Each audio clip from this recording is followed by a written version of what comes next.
नमस्कार, मैं हूं गरिमा। स्वागत है आपका दस्तक लाइव में। आइए बढ़ते हैं इंदौर की खबरों की ओर।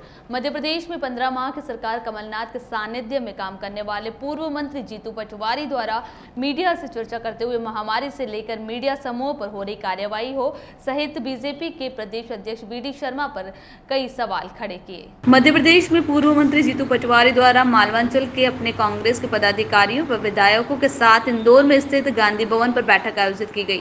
बैठक के दौरान पूर्व मंत्री जीतू पटवारी द्वारा मीडिया से चर्चा करते हुए प्रदेश में हो रही आपराधिक घटनाओं पर बीजेपी सरकार का घेराव करते हुए कहा कि जब कमलनाथ की सरकार थी तब अपराधी थर-थर कांपते थे और कई बड़ी कार्रवाई या माफिया पर भी की गई थी, लेकिन तत्कालीन मुख्यमंत्री शिवराज सिंह चौहान कहते हैं कि माफियाओं को 10 फीट गड्ढे गहरे में गाड़ देंगे, लेकिन होता कुछ और ही है।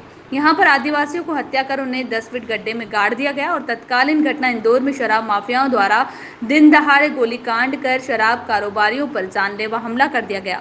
बीजेपी सरकार में माफिया राज काफी सक्रिय हुए हैं।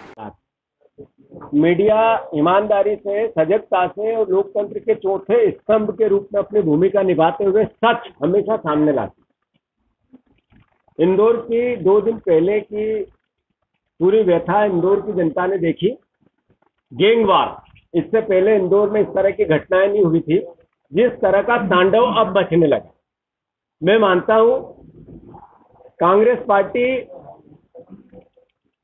कि जब सरकार थी, कमलनाथ जी जब मुख्यमंत्री थे, माफियाओं के खिलाफ उन्होंने जो युद्ध किया, हर तरह के माफिया के खिलाफ, वो चाहे शराब माफिया हो, चाहे भू माफिया हो, चाहे अलग अलग तरीके से खाद्यान्न माफिया हो, चाहे कोई किसी तरह का ऐसी अराजकता जो समाज में एक दुर्गति के रूप में थी, कमलनाथ जी ने उसका सफाया किया था। अब हमारे शिवराज सिंह जी जब फिर से सत्ता का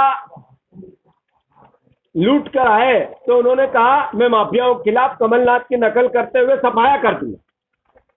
थोड़ी कार्रवाइयां भी हुई, पर अब क्या हो रहा है? 10 हाथ जमीन में गाड़ दूंगा, मध्य प्रदेश छोड़ दो। 5-5 आदिवासियों को 10 हाथ नीचे गाड़ दिया।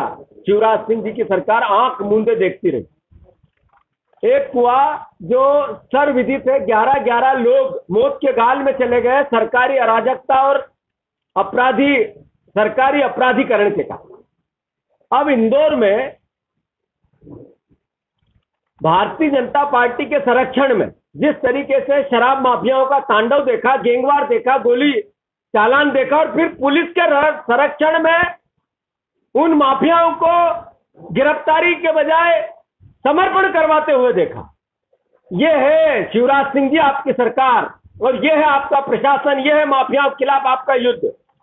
कांग्रेस पार्टी इसकी निंदा करती है और कांग्रेस पार्टी इस बात के लिए मध्य प्रदेश और इंदौर शहर की जनता से आह्वान करती है कि भारतीय जनता पार्टी अब भारतीय जनता पार्टी का अपराधीकरण हो चुका है। आप देखो, हर जगह अपराधियों के संरक्षण में भारतीय जनता पार्टी के नेता खड़े दिखते हैं। उनके लोग लगातार शराब माफिया की बात हो, कब्जों की बात हो, अलग अलग प्रकार के अपराधों में संदिग्ध लोगों को दबाते और बचाते हुए दिख रहे हैं। किसके होर्डिंग पोस्टर पर गुंडों और बदमाशों के फोटो और चित्र होते हैं, सर्वविदित है।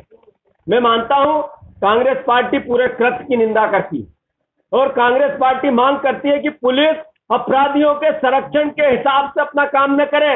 पुलिस प्रशासन अपराधियों पर लगाम कसे और इंदौर को इस अपराधियों से बचाए। मैं मांग करता हूं पूरा कृत्य की कांग्रेस पार्टी निंदा करती है।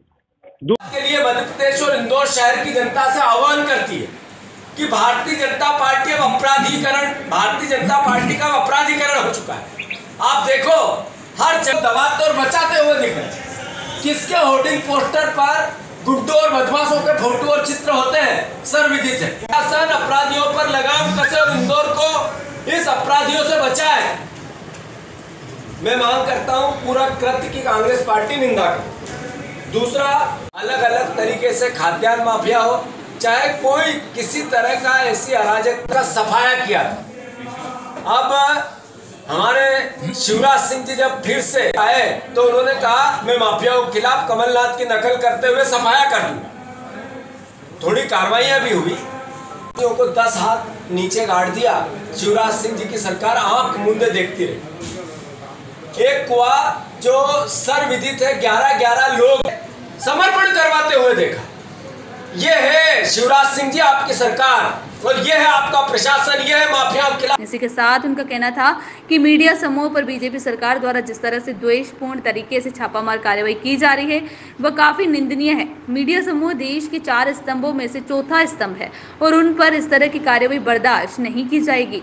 बीजेपी सरकार अपनी नाकामी छिपाने के लिए मीडिया समूह पर दबाव बनाते हुए कार्रवाइयों को अंजाम दे रहा है। काम करता तब लोकतंत्र जिंदा रहता है। हम राजनीतिक लोग, हम सार्वजनिक जीवन जीते हैं अच्छे काम के लिए, गलतियां भी होती है। उन गलतियों पर लोकतंत्र का चौथा स्तंभ निगाह रखता है, हमें अपना आईना दिखाता, सरकारों को भी और व्यक्तियों को भी। मैं मानता हूं जो कार्रवाइयां मीडिया समूहों पर हो रही है ये अघोषित इमरजेंसी और आपातकाल का घोतक है। ये आपातकाल अघोषित रूप से जो फोन टेपिंग होती है, कमलनाथ जी ने कल कहा विस्तार में विस्तृत कि किस तरीके से अराजकता की पराकाष्ठा है।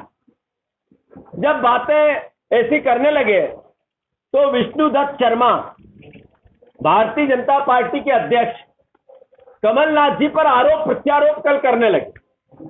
आरोप प्रत्यारोप। आदरणीय भारतीय जनता पार्टी के अध्यक्ष विष्णुदत्त शर्मा जी, आपकी पूरी जिंदगी जितनी है उतना कमलनाथ जी का राजनीतिक व्यक्तित्व है, उनका राजनीतिक यात्रा है। आप एक चुनाव जिंदगी में मोदी लहर में जीते हो। कमलनाथ जी 45 साल से इस मध्य प्रदेश की जनता की सेवा करते हुए लगातार बहुमत का, जनता का मत का विश्वास जीतते रहे। आप बात करते हो 84 के दंगों की। आपका ज्ञान बढ़ाने के लिए मैं आपसे आग्रह करता हूं कि 84 के दंगों के कमीशन भारतीय जनता पार्टी ने बनाया था। कमलनाथ जी ने भारतीय जनता पार्टी के कमीशन ने उनको क्लीन चिट दी है। राजनीतिक द्वेष भाव से आप आपके पापों को छुपा नहीं सकते। आप बात करते हो चाइना की। चाइना में आज भारत की सीमा पर चाइना के सैनिकों का कब्जा है, आपकी सरकार है, अपने गिरेबान में झांको।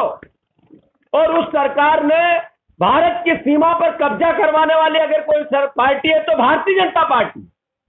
भारतीय जनता पार्टी के और कम्युनिस्ट पार्टी चाइना के क्या संबंध है?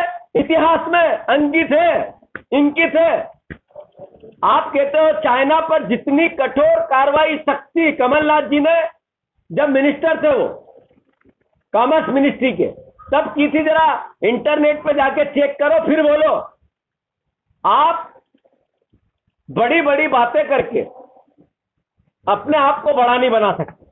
पद से कद बड़ा नहीं होता। कद बड़ा करने के लिए व्यवहार और विचार बड़े करने पड़ते। आदरणीय वीडी शर्मा जी, जरा आरोप प्रत्यारोप लगाने से पहले अपने गिरेबान में झांके। सरकारी मौतों की हत्यारी है भारतीय जनता पार्टी। ऑक्सीजन से लोग मरे, रेमडेसिविर की कमी से मरे, बेड की कमी से मरे, सरकारी लापरवाही से मरे। उसके लिए दोषी है शिवराज सिंह चौहान, उसके लिए दोषी है नरेंद्र मोदी। आप जिस तरीके से बात करते हैं कि कमलनाथ जी पर आरोप प्रत्यारोप की, कमलनाथ जी के 15 महीने के शासनकाल को मध्य प्रदेश की जनता ने देखा है और जिया है। चोरी के रास्ते से सरकार बनाकर वाहवाही लेने की कोशिश तो और 2.5 साल कर लो, उसके बाद सड़क पे आओगे और यही मध्य प्रदेश की जनता लेके आएगी। जहां बीजेपी के प्रदेश अध्यक्ष बीडी शर्मा द्वारा कमलनाथ पर दिए गए बयानों पर जीतू पटवारी ने बीडी शर्मा पर घेराव करते हुए कहा कि जितना बीडी शर्मा का जीवन काल है उतना तो कमलनाथ द्वारा केवल जनता के मतों को जीतकर उनकी सेवा में बिता दिया। बीडी शर्मा कमलनाथ के इंच फुट में नहीं है, वह अपने अंतरात्मा में झांक कर देखें कि उनमें कितनी गलतियां हैं। पूर्व प्रबंध का कहाँ राजा भोज और कहाँ गंगू तेली। आप कुछ भी बात करने से पहले सोचो समझो कि कमलनाथ जी के व्यक्तित्व, उनकी सेवाएं, उनका काम करने का तरीका, मध्य प्रदेश के प्रति उनका समर्पण। आपने बात की कमलनाथ जी के पास ये पेन ड्राइव और सूची कहां से आती है? आप जो आपकी सरकार पाप करवाती है वहीं से कोई न कोई लोग भेजते हैं, वहां से आती है। आप ये बताओ कि पेन ड्राइव में जो हनी ट्रैप के जितने भी कांड छुपे हुए हैं, ये आपकी सरकार में आपके लोगों द्वारा किए हुए हैं कि नहीं है? हमारी तो नहीं थी सरकार। सवाल जवाब देने से पहले विचार करो, इस पाप का भागीदार कौन है? आप बात करते हो सूची, ये दुनिया भर में पेगासस पे जो बातें हुई, क्या कांग्रेस पार्टी लेके आई? 45 देशों की सूची अलग अलग विश्व भर के अखबारों में छपी। आपकी सरकार ने कहा, आपके मंत्री ने केंद्र के कहा कि हमने इस तरह की कोई टेपिंग नहीं करवाई। बाहर जो रिपोर्ट आती है वो कहती है कि भारत की सरकार ने इस तरह का कृत्य किया है। ये तो जवाब आपको देना है, कमलनाथ को थोड़ी देना है। आप जवाब दो। तो जिस तरीके से कमलनाथ जी पर आप आरोप प्रत्यारोप करते हो, जरा अपने गिरेबान में और अपने पाप को छुपाने के कृत्य में अपने आप को संलिग्न करें। आशा करता हूं कि आपको जो जिम्मेवारी आपने छीन के लूट के चोरी से आपको जनता ने नहीं दी है, उसका निर्वाह करें। जिस तरीके से मध्य प्रदेश भर में अराजकता है, कानून व्यवस्था तहस नहस है, मध्य प्रदेश भर में बेरोजगार लोग आत्महत्या कर रहे हैं, मुख्यमंत्री को लिख के वीडियो बना के आत्महत्या कर रहे हैं, किसान लगातार परेशानी के दौर से गुजर रहे हैं, किसान नकली खाद और बीज के कारण ग्रसित है, सोयाबीन का सारा रकबा फिर से किसानों को बोना पड़ेगा, सरकार उस पर ध्यान दे। जिस तरीके से खाद की राशनिंग होने लगी, यूरिया और डीएपी की, ये अपने आप में सरकार का पाप है, किसानों के साथ दोगलई है, धोखा है। और वो शिवराज सिंह चौहान जिसने ये कहा था कि 200 रुपए से ज्यादा बिजली के बिल आए तो मत करना, मैं आके जोड़ दूंगा, आपका कनेक्शन कटेगा तो मैं आके जोड़ दूंगा। वो शिवराज सिंह चौहान को कहां सांप सूंघ गया अब, जब 2-2, 3-3 हजार परिवार के लोगों के बिल आने लगे। मैं मानता हूं ये सब व्यवस्थाएं मध्य प्रदेश में त्राही मचा रही है। मध्य प्रदेश में पिछले दिनों महामारी के दौरान ऑक्सीजन की कमी से हुई मौतों पर सवाल खड़े करते हुए कहा कि केंद्र मंत्री से लेकर मध्य प्रदेश का राज्य मंत्री तक बिके हुए हैं और गलत आंकड़े की जनता के सामने रखते हैं। स्वास्थ्य मंत्री ने देश की संसद में कहा कि एक भी मौत ऑक्सीजन की कमी से नहीं हुई। फिर मेरे प्रदेश के बिके हुए स्वास्थ्य मंत्री ने फिर कहा कि एक भी मौत मध्य प्रदेश में ऑक्सीजन की कमी से नहीं हुई। तो बेशर्मी कितनी है। फिर ऑक्सीजन की पूजा करने भारतीय जनता पार्टी का दूसरा मंत्री क्या भांग के नशे में गया था? क्या ऑक्सीजन के सिलेंडर की पूजा करने यहाँ का सांसद क्या शराब के नशे में गया था? क्या बार बार ऑक्सीजन की कमी नहीं थी तो शिवराज सिंह चौहान बार बार नारियल फोड़ रहे थे और आप लोगों को बुला रहे थे, मीडिया को बुला के फोटो विजुअल बना रहे थे? वो क्या चंद्रमा से उतर के उन्होंने किया था? क्या हुआ था?